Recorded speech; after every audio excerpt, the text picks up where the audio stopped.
तो मित्रों, अब मैं चर्चा करूँगा मानव शास्त्र की विशेषताओं पे। हमने कल डेफिनेशन की बात की थी, अब हम बात कर रहे हैं विशेषताओं पे।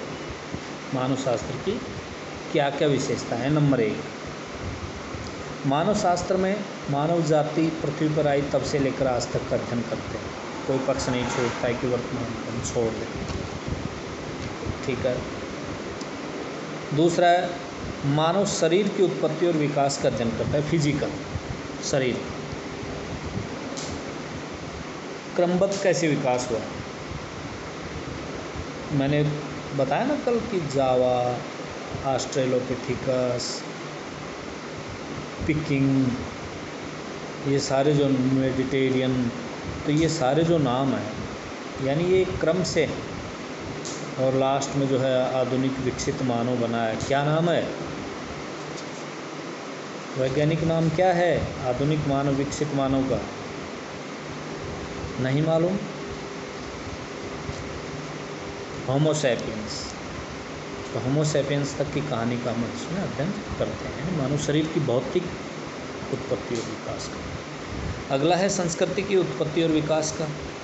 तो देखो, हमने परिभाषा में पढ़ा था कि मानव के कार्य और उनके प्रोडक्ट का, प्रोडक्ट मीन्स उनका उत्पादन। तो मानव अपनी ज़रूरतों के लिए बहुत सारी चीज़ों का निर्माण करता है, भौतिक और अभौतिक।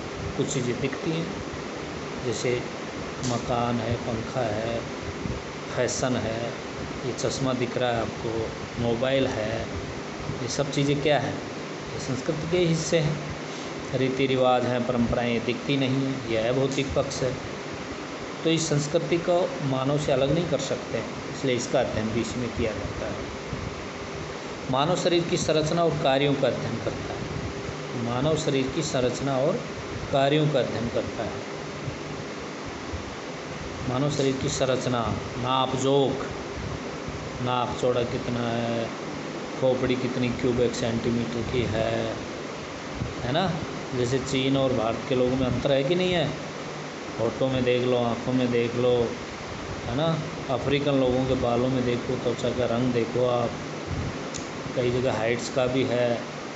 तो ये जो है ना, ये संरचना और फिर इन कार्यों का अध्ययन करते हैं। संस्कृति की संरचना और कार्यों का अध्ययन, हर जगह की संस्कृति अलग अलग है, तो वहाँ की संरचना और कार्यों का हम अध्ययन करते हैं। मानव तथा संस्कृति का प्रत्येक काल में अध्ययन करता है। मानव और संस्कृति का, अब देखो सारी चीज़ें आ गई इसमें। ठीक है। अब हम जो है मोटे तौर पे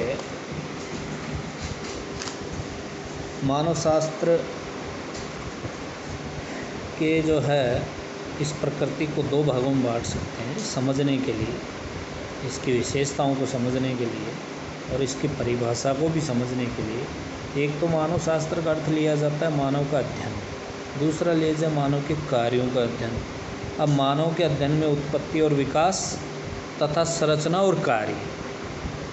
मानव का अध्ययन में दो चीज़ें होती हैं, मानव की उत्पत्ति और मानव का विकास, मानव की संरचना और कार्य, यानी शरीर की संरचना और कार्य। अगला जो है दूसरा, मानव के कार्यों का अध्ययन यानी संस्कृति का अध्ययन करते हैं। अब संस्कृति में भी क्या करते हैं? उत्पत्ति और विकास, संरचना और कार्य। तो यानी एक प्रकार से मोटे तौर पे मानव शास्त्र में दो चीज़ें हैं, मानव का और संस्कृति का अध्ययन।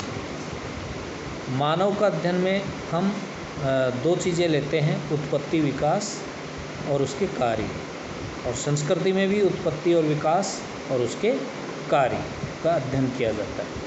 अगले टॉपिक में हम लेंगे मानव शास्त्र की प्रकृति। Thank you.